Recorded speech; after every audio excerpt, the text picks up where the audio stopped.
Hello and welcome to Concert 101, a video introduction that gives you all the background to the music coming up in the next concert by the Tasmanian Symphony Orchestra. This is a concert titled SIBELIUS Violin Concerto, and it has a strong Nordic theme, for in addition to the concerto by Finnish composer Jean Sibelius, the concert includes the Symphony No. 2 by Danish composer Carl Nielsen. And on the podium we have Giordano Bellincampi, who was born in Italy but grew up in Denmark, and has forged a strong connection with the music of that country. We'll discover more about that connection a little bit later when Giordano Bellincampi joins me for a chat. But before we get to the Nordic repertoire, we have a short piece. It lasts for about 6 minutes at the head of the program. This is a work by Sydney-based composer Harry Sdraulig. It's called Torrent and was commissioned by the Sydney Symphony Orchestra as part of its 50 Fanfares project.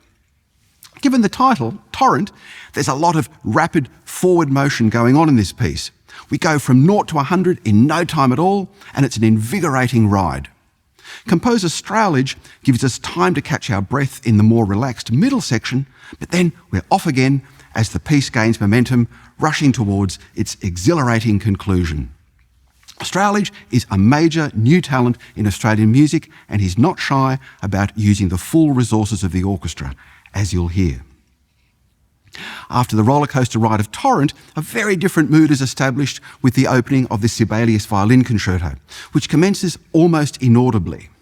The solo violin weaves a haunting and melancholy melody over a bed of very soft, muted, shimmering, divided violins. It's a wonderful effect.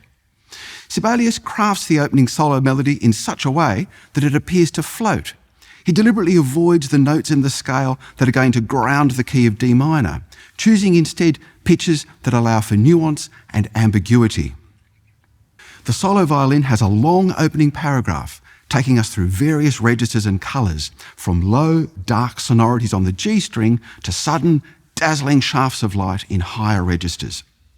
You'll notice also that the soloist has to execute some pretty spectacular feats in the opening 3 minutes. But this isn't to suggest that the Sibelius Concerto is about virtuosity for its own sake. Far from it. When he was in his late teens and early 20s, Sibelius had hoped to make a career as a professional violinist, but his skills were simply not up to the task. That said, he clearly never lost his attachment to the instrument. There's genuine affection in this piece for the violin and love for its warmth, richness and beauty. The score is littered with indications such as dolce et espressivo, sweetly and expressively, affettuoso, lovingly, and dolcissimo, very sweet.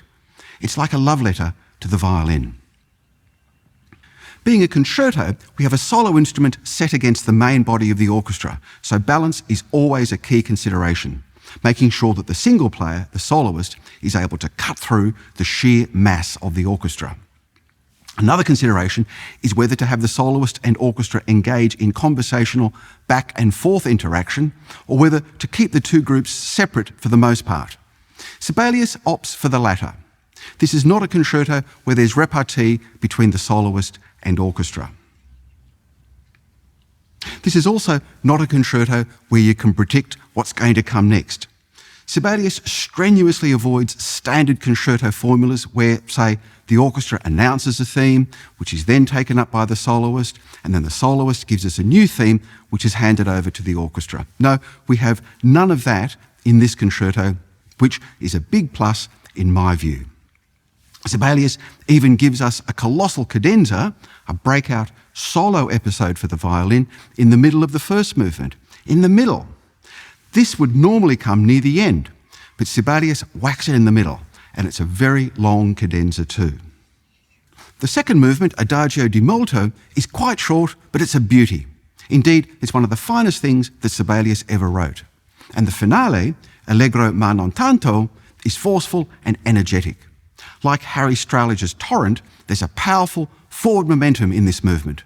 The rhythm is well marked, and an abundance of accents intensify the strong onward drive. The demands upon the violin soloist include double stops, chords, wide leaps, many of them in octaves, and a particularly ghostly phrase in harmonics. As for the ending, we're a long way from the barely audible opening. the concerto comes to a close with a commanding sforzando flourish. Our soloist is 30-something American violinist Benjamin Beilman. He's performed with the TSO before. He gave an astonishing performance of the Tchaikovsky Violin Concerto in 2019. If you're keen to know more about him, there's a link to his website in the description. I should point out that he plays a very high-end instrument, a 400-year-old Guarneri. After interval, we have the Symphony No. 2 by Danish composer Carl Nielsen, who was born in exactly the same year as Sibelius, 1865. The second symphony comes with a subtitle, The Four Temperaments. What Nielsen has done in this four-movement symphony is assign each movement to a particular temperament. The notion of the four temperaments, or humours, is at least as old as the ancient Greeks. It was believed that an excess, or alternatively deficiency, of certain bodily fluids affected one's disposition. Thus, a person who was sanguine, or cheerful, had an abundance, or over an abundance, of blood. The phlegmatic person had too much phlegm and was calm or sluggish by nature. Nielsen's symphony, which was finished in 1902, just a few years before the Sibelius Violin Concerto, places the four temperaments in the following order. First movement, choleric or angry. Second movement, phlegmatic, as I said, calm. Third movement, melancholy. And fourth movement, sanguine or cheerful. Now that we have a rough outline of the symphony, let's look at it in greater detail with conductor Giordano Bellincampi. Giordano, Nielsen's music is not particularly well known in the Anglosphere, and in fact this performance of the Second Symphony is a first for the TSO. Mm-hmm. So in the first instance, I'm wondering if you could give us an overview of Nielsen's sound, his style, his characteristics and so on.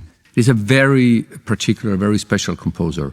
His connection to nature, both as for the physical thing, like the sound of the sea, the sound of the forest, the sound of the birds, but also the nature of man. His musical style is, again, very original. You couldn't call it really late romantic because he has quite a big distance to the music of Wagner and Bruckner, but it is very melodic, almost folkloristic in his tune choice.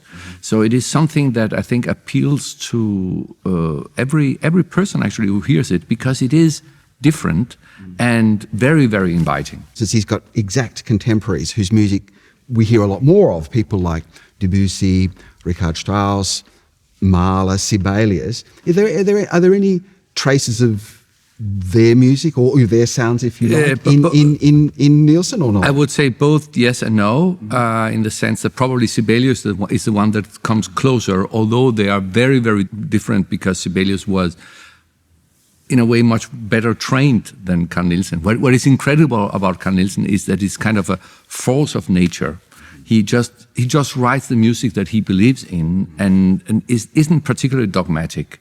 And definitely, as opposite to Mahler, much less traditionalist, and Richard Strauss, obviously. It has a particular Scandinavian sound, but actually reminds a lot of the nature also of here in Tasmania. For instance, the second movement of the symphony we're going to perform, which is this phlegmatic character. At a certain point, Nielsen describes that he's thinking of a young man who is just really lazy and sitting at the harbor with his legs dangling out, just la-dee, da-dee, da-dee, very, very lazy. Just enjoying life. Just enjoying life, you know. And it is this kind of connections with nature, both of man and in the world, that makes it very appealing, I think. That's the second movement. Yes. What about the first, the third, and the fourth? Yes, so the four temperaments, yeah? Yes. So the idea from this symphony actually came from a trip Nielsen had with some friends to a pub some years earlier, where he saw a painting, quite grotesque painting of the four temperaments. So we have kind of the choleric person, which is the first movement, very, very strong, a person who just goes for it all the time, and it starts with kind of violent music, but also shows the change of the person going to the inner world and then acting out as a choleric does. Very, very strong movement. Then the phlegmatic, which I mentioned before, which could be this young man who sits there. I've always actually, in my imagination, it's more walking through nature, and you're just very walking slowly, enjoying a forest maybe, or just fields, cornfields, because at a certain point there's almost a gunshot. The timpani play really boom, and then you hear, at least I hear, flock of birds that moves. Very picturesque in a way. The third movement is melancholic. Yes. That's very sad, but also beautiful moments where it goes from goes to E flat major, and we have very serene flute music. And then the sanguinic, would you say that? Yeah, in English? sanguine. Yeah. Sanguine, which I think Carl Nielsen describes as a man who just walks on the road, and everything is going well for him. I think he writes something like, he gets roasted pigeons in his mouth. He just opens his mouth and he gets food. But then he has a moment of reflection, and then we end with kind of a more deep, majestic march at the very end. So very colorful music. And I like these moments of reflection. You know, that the first movement is not aggressive from start to finish. Likewise, the last movement isn't cheerful from start to finish. There are these little episodes of where it comes to a halt, and we reflect upon that state of mind, or that attitude, or that personality type. Given that most of us will be hearing this symphony for the first time, is there anything we should listen out for in particular? For most people who hear Carl Nielsen's music for the first time, the energy level, the sheer energy of the music is something that you need to indulge in. Like, really enjoy the fact that, for instance, the first movement has this impetus, this lot of energy. The use of the orchestra is always very colorful. We have a lot of brass, we have a lot of beautiful woodwind phrases, and without being too nerdy and too technical, the wonderful thing is that it's unpredictable in a predictable way, because it has strange harmony progressions. So it's not like, you know, when you listen to Beethoven or Brahms, we can kind of always sense where the harmonies would go. This is not the case for Nielsen, but it is extremely melodic at the same time. Which makes it seem to me to be a terrific companion for the Sibelius Violin Concerto. Similar thing where he's taken a familiar form or structure, if you like, but he's done something very different with it, such that you really can't predict what's going to come next. Yes, and it definitely is. Of course, they're both born in 1865. Yes. Very, very different personalities, but also with some common roots, as I mentioned before. So yeah, it will be great. Giordano, thank you so much for coming on to talk about the piece. I think it's so wonderful to hear a conductor talking about the music. You're inside it, so it's tremendous for us to hear your insights. So thank you very, very much. That brings Concert 101 to an end.